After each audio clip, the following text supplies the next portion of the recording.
Nu, čau! Sen neesam redzējušies. Ar dažiem vispār neesam redzējušies. Vaniņu čaļi un salvi čalenis tagad uzstājās relaxinga režīmā. Nu, a ko? Pirmo vietu tik un tā nedabūsim. Nē, nedabūsim. Es pirms izrādes vienkārši piegāju klāt Kristupam un Laimei, tiem mikrofonu cilvēkiem, kas vandarīja apkārt. Uzprasīja, kāds ir mūsu iespēja šogad dabūt pirmo vietu. Viņi sāka kaut ko stāstīt, kaut kādus grafikus rādīt, kaut kādus aprēķinus rakstīt, kaut kādas tabulas līmēt. Atsakot, nē, nedabūsim, tāpēc arī tā uzstājamies neies.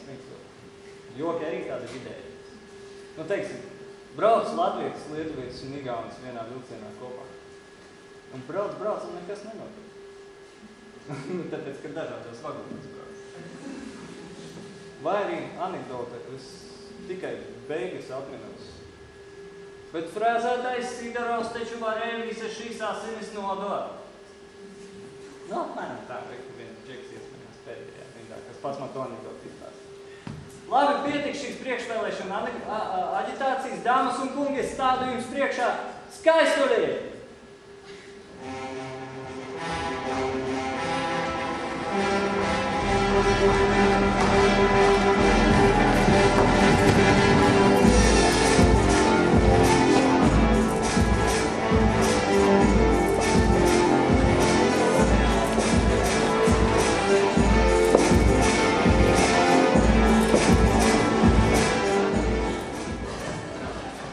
Lūk mēs, apokalipses jātnieki!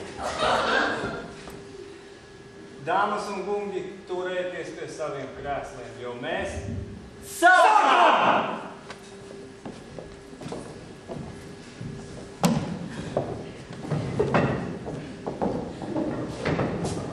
Lai saprastu mūziķus, pašam jākļūst par mūziķu. Nevienmēr tas ir vienkārši. Lūk, jūsu uzmanībai gadījums no Mūzikas akadēmijas.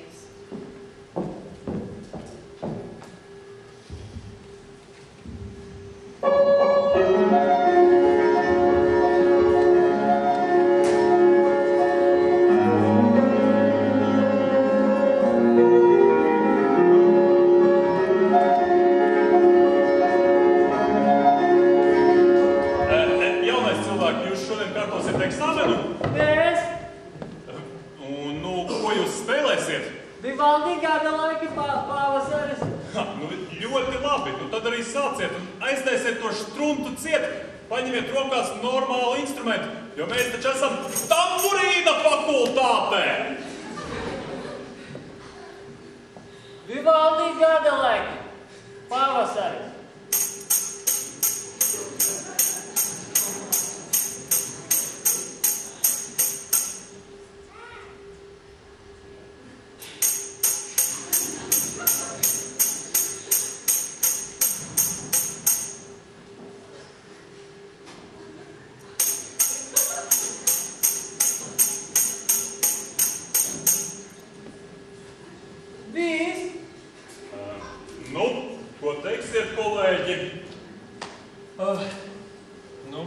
Ko es varu pateikt? Es varu pateikt, ka latviešu tamburīns ir uz iznīcības robežas. Es nezinu, ja pēc 5 gadu apmācības mums iznāk kaut kas tāds. Nu, diemžēl, man jums ir pilnībā jāpiekrīt. Es esmu ļoti uztraucies, es varētu sākt vēlreiz. Nu, godīgi sakot, es tam neredzu nekādu jēgu, bet nu labi, darīt, nu. Vivaldi gada laiki, pavasaris. Nu, mēs ļoti labi dzirdam, Vivaldi gada laiki, pavasaris, bet mēs taču esam tamburīnu skolotāji, mums ir absolūtā dzirdu sāciet taču, nu. Vivaldi gada laiki, pavasaris. Nu, ko jūs tur darat? Ko jūs vispār spēlējat? Vivaldi gada laiki, pavasaris.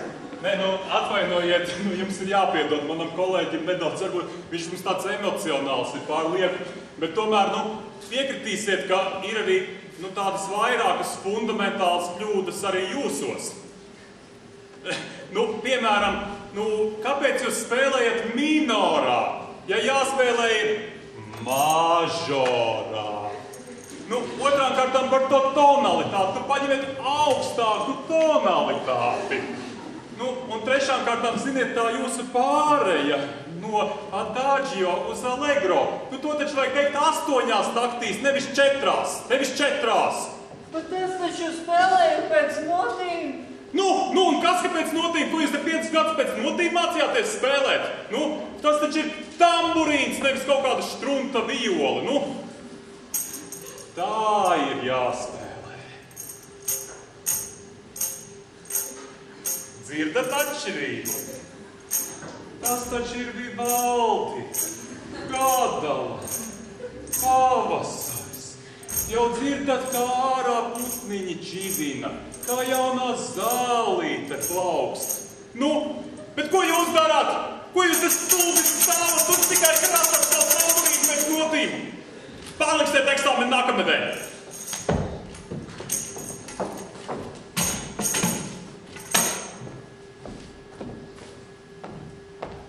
Mēs esam secinājuši, ka Rīgā ir ļoti daudz interesantu vietu. Viena no šīm vietām ir Rīgas centrāltirgus.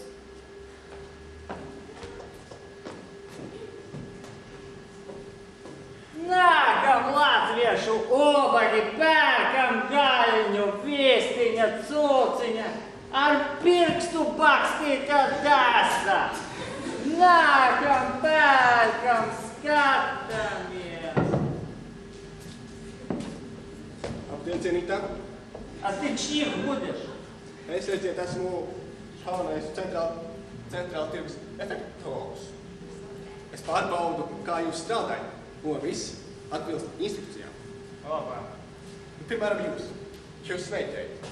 Tas nav pēc instrukcijas. Ой, я тебя прошу, es esmu strādājusi par apkopēju centrālās stācijas vīriešu toaletē. Jums večiem, что raksti, что neraksti instrukcijas, no 10 šāvieniem labi, ja viens ir mērķis. Es pati mēģināju uzrakstīt instrukcijas, pateikt, nu veči, nu neesiet iedomīgi, nu pieejiet tuvāk visi viens. Kā jūs ar šādu attieksmi spējat strādāt ar cilvēkiem?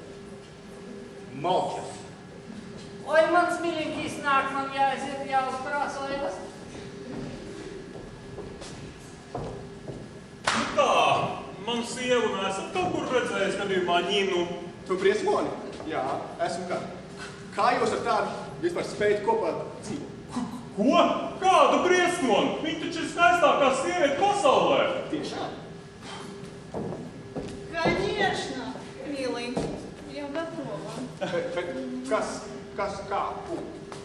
Nu, vai tad jūs nezināt? Kosmētika ar sievieti dara vienkārši brīvnumus.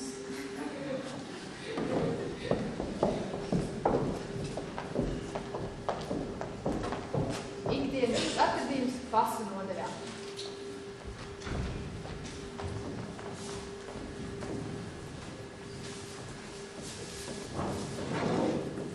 Labdien!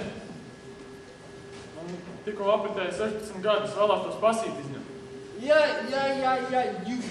Jūs esat Andris Kaškins? Nē, mani sauc Arnis Kaškins.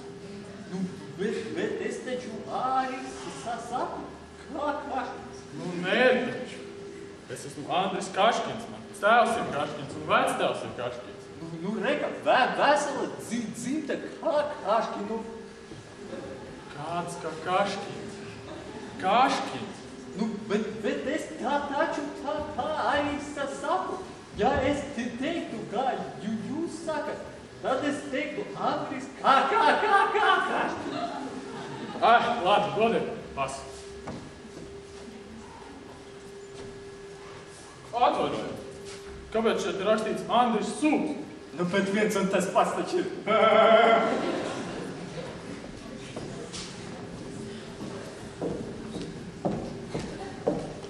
Mēs taču ticam, ka arī Latvijai kādreiz būs savi kosmonauti, vai ne? Un šis būs stāsts par to, kā tas varētu būt. Good evening, ladies and gentlemen, this is CNN World News. Turpinam programmu latviešu valodā. Dārgie skatītāji, mēs tikko esam sazinājušies ar mūsu pirmo latviešu kosmonautu uz Marsa, un tūlīt būs tiešraide. Jāni?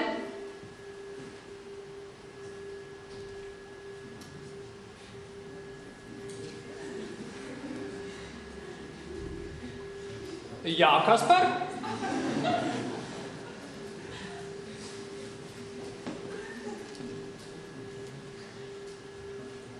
Jāni, vai jūs mūs dzirdat?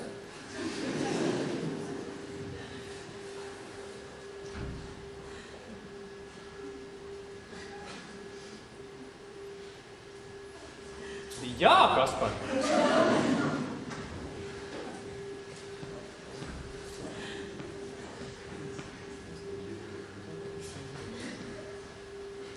Jāni, vai jūs mūs labi dzirdat?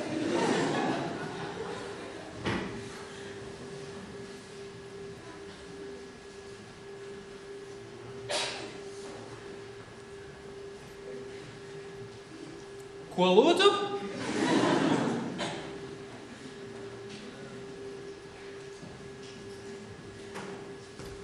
Jāni mums tikko pateica, ka jums ir atlicis skābekļa tikai uz 5 minūtēm. Kā tas ir uz 5 minūtēm? Tad tagad man uzreiz maita izsirdēja.